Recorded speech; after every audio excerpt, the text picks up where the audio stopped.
Hi there, Chris here with another fresh tip for you all. In this video, we are going to continue our look at painting Aeldari Rangers from the Eldritch Omens box set, and in this video, we are going to paint this model in a more traditional sense, using opaque colors. This model has been assembled and primed using Stanores White, using a Badger Patriot 105 to apply it. We're going to get things started with Mephiston Red. We're going to use a fairly generous amount of water here to thin the color out. It is okay to use water in most instances when thinning out your colors, although in some instances it's nice to use a medium as it maintains the surface tension of the paint as opposed to water, which basically has no surface tension really, or it's its own really. But you can see here we're starting off with the red, although in hindsight I probably should have started off with the interior of the cloak just because it's a little bit more difficult to get to those spots, and yeah, it's just basically just a little easier. Now you could leave these figures in sub-assemblies, but I didn't really feel it necessary, so I just fully assembled them. Rhinox hide with a generous amount of water to thin the color down ever so slightly, and we are going to apply this over the leggings, the gloves, as well as the big backpack.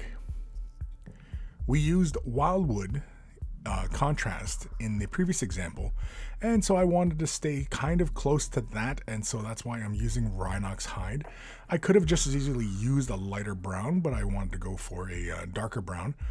And with the red, we had applied 2 coats, and with this brown, we're going to apply 2 coats as well. Once that is all base coated up, we'll move on to the next color, which should be Abaddon Black.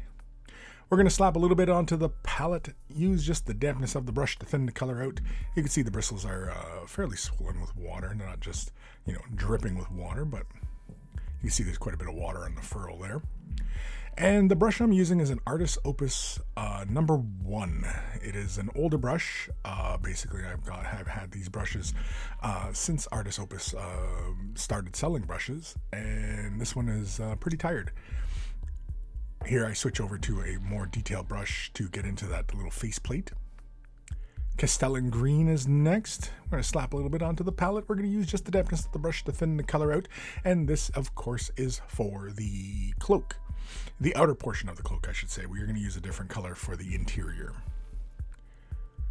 And as you can see, because we have the color thinned out with a little bit of water, you can see how it just flows really nicely. But you can see the primer showing through, and that is fine, as we are going to apply more than one layer of paint onto this surface to get a nice, smooth, even coverage. It's always about getting that smooth, even coverage.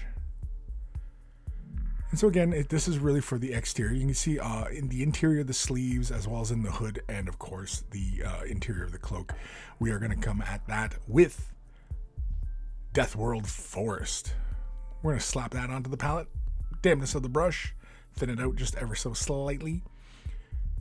And this is going to be for the interiors. And like I said at the beginning, I probably should have did this before I laid down any other colors, because basically you will end up hitting other areas like the legs and such. And, it's kind of a pain because you got to come back with that other color again. You can see quite a bit of primer showing through there because it was, for whatever reason, it got really thin. So after multiple layers, we're going to use some Agrax Earthshade. I'm going to use a large shade wash brush. You can see a very generous amount into the bristles. We're going to apply this to the model surface and begin moving it around. We're going to let it collect pretty generously in a lot of the details, nooks and crannies and things of that nature. That's really what we're looking for, although we don't really want heavy pooling. So anywhere you see any kind of really heavy pooling, especially on the big flat areas or broader surfaces, you definitely want to just quickly dry off your brush and pull that excess off that surface. It's fine if it tints the or changes the value of the color, making it a little bit darker. That's fine, because that's going to work to our advantage later on. You can see here, I'm just basically pulling off that excess color on that surface there. You can see it's changed the value, but we don't want it gathering and becoming all splotchy all over the place. On the interior, I'm okay with that. You can see actually a little bit gathered on that, right on that forward leg there. You can see there's a little too much Agrax Earthshade there, so we can correct that. We're going to come in with some Castellan Green. Lay that down. We're going to use a medium this time. I believe we're going to go with 2 medium to 1 paint. Yeah, we're going to add 2 drops. Give it a nice thorough mixing. When we're mixing the colors, thinning it down with water, medium, or even other colors, I definitely like to basically mix until I don't see any marbling, where you can kind of see deeper and darker colors kind of intermingling with each other. And here I'm basically just going to use this like a glaze, essentially, just to reestablish some of the base tones. Really, this is just for big, flat, broad areas, anywhere, obviously, that we want to have the predominant color, and we want to leave the areas that were touched by the Agrax Earthshade to be within the shadows. And then, of course, anywhere where it really gathered intensely, we want to leave that alone.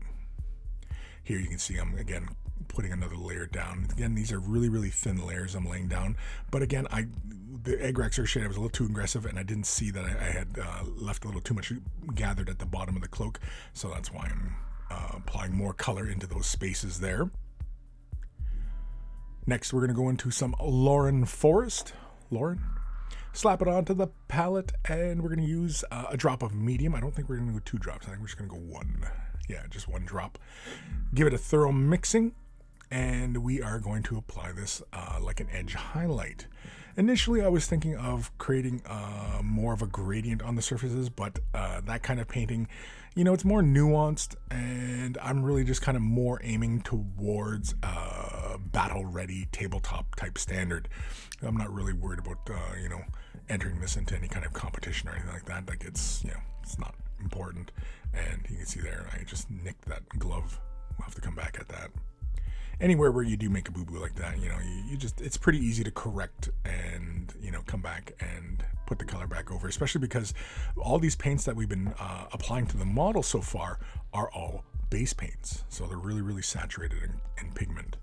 Deathworld Forest again with some Lamian medium. We're going to slap a little bit onto the palette. We're going to, I think, add 2 drops just to thin this down, and we are going to reestablish the base tone, but on high points. I'm also going to use a fairly generous amount of water in the brush just to thin the color out, and I want to basically do this like a highlight. So I'm building the color up towards the bottom of the sleeve, and on the interior of the cloak, I am applying it to the forwardmost portions of the cloak, so that, you know, basically anywhere the light would gather kind of thing. And on this little fold over of the cloak, I'm applying it to the bottom of that crease that comes over, as well as the part that kind of cradles the hip joint. The hip joint? On the interior there, it's really just that one spot, and then of course down back by the seam. Strachan Green is next. We'll slap this right onto our palette, or we're going to mix it in. We're going to mix it in. This is not quite a 1-to-1, generous amount of water there. I take a little bit there and basically use it like a glaze. And this is just to give me the in-between transition colors on these surfaces, building up to a highlight, but also because we've moved it into a glaze that we can basically, you know, build up some nice gradient of color. Again, we're going for a tabletop standard. We're not going for, you know, display type standards. So it isn't really necessary to, you know, finesse these transitions or anything like that. If you want to do that, by all means, go right ahead. But otherwise, that's not really the goal here. Rhinox hide again, and some Lamian medium. Again, this phase is basically just reestablishing the base tones and pushing back that Agrax Earthshade just to the creases and indentations and nooks and crannies on the model, so that it all, you know, looks nice and purdy. We could have also used contrast in this similar fashion, but I didn't really want to use contrast because we used it in the previous example, and figured we'd just show with opaque colors, because I know there's many people out there who really want to, you know, see this done with using just opaque colors. Although me personally, I use all sorts of paints, and, you know, I don't limit myself to, you know, particular paint brands or particular colors or types of paints or anything like that. I'll use whatever gets the job done. Gorthor Brown is next. I think we're going to add a drop of medium to this. I think we're just going to add 1 drop. Yep. And we're going to give it a nice thorough mixing. And this is going to be the highlight color for all the little leather bits. On the backpack, there's like this little filigree work that is on the backpack. And so basically I just use this color and pick out the filigree and the details and the, I don't know what else is, the piping, I guess is what you call it. And you can see here, just basically catching the fingertips, knuckles, and edges of the cloth, as well as up by the thigh and down by the ankle as well. And I'll try and catch some of the folds. I'm not really going for like a Games Workshop style type of edge highlight here. It's, it's sort of reminiscent, but it's not the same. I take a little bit of the paint, put it onto the palette, take a generous amount of water, and make this into a glaze. And this is just to help with some of the transition and lift up some of these areas here. For example, like above the kneecap on the thigh, and I think around the kneecap as well, and down the shin as well. And this is to help create a gradient here and just, basically add a little bit more depth to this. If you're doing this for a kind of display type piece or what have you, or you just want to do a really good job and you just want to play with glazing and such, I highly recommend it, as these kind of situations are good practice on learning control. And when you're using mediums and such, it really does help when you are glazing, because again, the paint acts like paint rather than simply just becoming more like an ink. Mephiston red with a drop of Lamian medium, maybe 2 drops. Yeah, apparently it's 2 drops. Give that a thorough mix, and of course we're going to come back in at the red areas. So on the shoulder armor, I go around that gemstone that's on the shoulder, and then I hit the gemstone with this base color. I didn't bother painting them like gemstones, as some of the Eldar details where you have these little gemstone-like features on the surface, they don't have to be painted like a gemstone. They could be just little doodads and what have yous. Evil Sun Scarlet is next. Lay that down. I think we're going to add a drop of medium. Yeah, we're adding a drop of medium. Give it a nice thorough mix.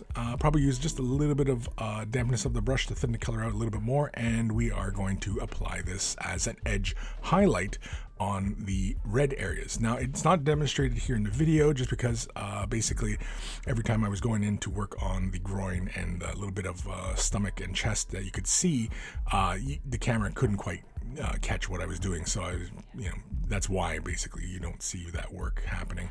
But I also applied on top of the boots as well, and just basically work with those folds, getting a nice level of contrast in there. And the armor plates on the thigh and the belly, they all get a little bit of attention as well. Wild Rider Red is next. I don't think we're going to add any medium, but we're going to use just a little bit of water.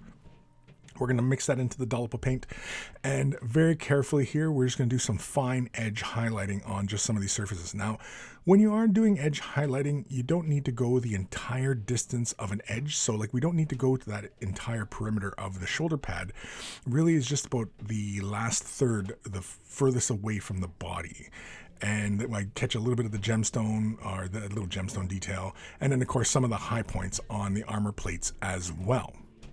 Celestra Gray is next. This is going to be for the helmet. I couldn't properly show that, so it's all applied to the helmet. We're going to use Oathburn Gray to highlight it. And again, it's kind of difficult to see it, so I just did just the center above the brow and on the chin. Skaven Blight Dinge is next. We'll lay that down. Just the dampness of the brush to thin the color out. You can see there the bristles are quite swollen with water. And this is to begin our highlighting of the rifle. And with this, I was tempted to do kind of a glazing thing, but then I decided, we'll just do a big broad highlight right down the barrel. Because the color is so dark, it looks really, really obvious at the moment, but that's because it's wet, and once it dries, it actually almost starts to take on the look of what basically the Black Templar contrast paint does for us, where basically you can achieve your desired result in one go, essentially.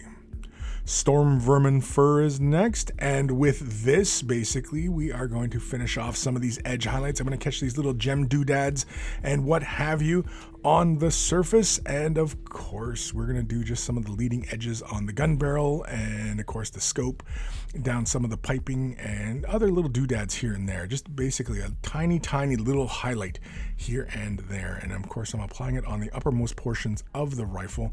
Actually on the scope there I got a little bit too zealous, as that highlight's actually quite big, but that's okay. I think you all might forgive me for that one. But there he is. That is an Aeldari Ranger from the Eldritch Omens box set. This model is a lot of fun. I'm glad these models are finally making an appearance in plastic, and yeah. So hopefully you guys enjoyed this one. Don't be afraid to give it a try. Big thank you to my patrons. Without their support, these videos would not be possible. If you're considering Patreon support, click the link in the description below. You'll be taken off to a magical website called Patreon, where there are various tiers of support, and a huge thank you to everybody who does. Take care of your brushes, and they will take care of you.